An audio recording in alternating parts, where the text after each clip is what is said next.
Студенттік кезімізде демалыс алсақ болды, ауылдағы үйге қарай асығып тұратынбыз. Бір жолы кезекті мерекелік демалыс болды ма, әлде оқу бітті ме?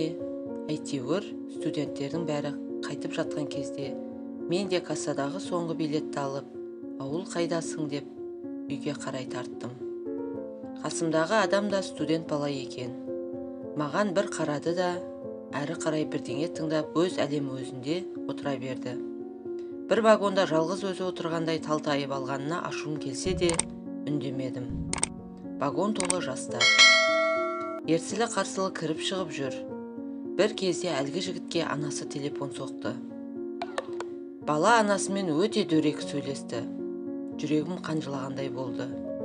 Әттең дедім ішімнен. Көп адам анасының қадірін тірі кезінде түсіне бермейді ғой.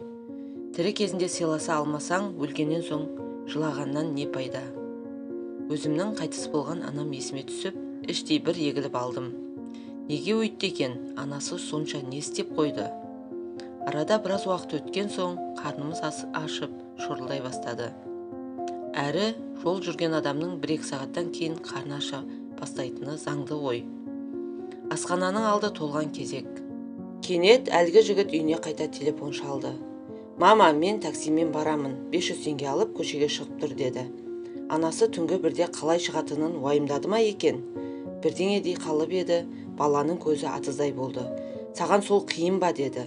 Әлгі баладан қатты көңілім қалды. Бұл анаға айтылатын сөз бе еді?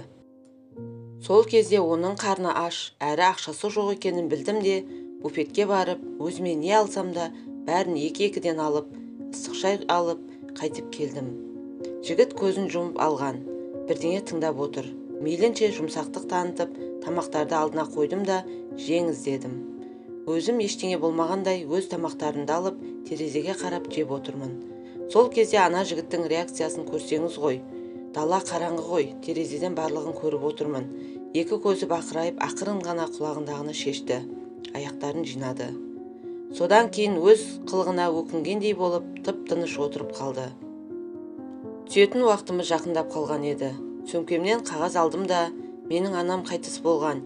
Егер ол тірі болғанда, мен оған айғайламақ түгілі оның аяғын сүйерем, деп жазып, сөмкелерімді жинап қағазды қолына беріп шығып кеттім.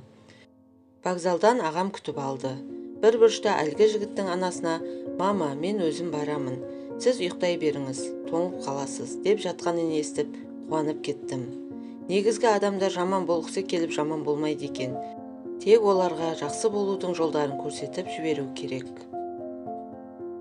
Әрдайым аналарымызды қадірлейік. Егер каналым ұнаса, тіркеліп, лайк басып қолдап қойсаңыздар.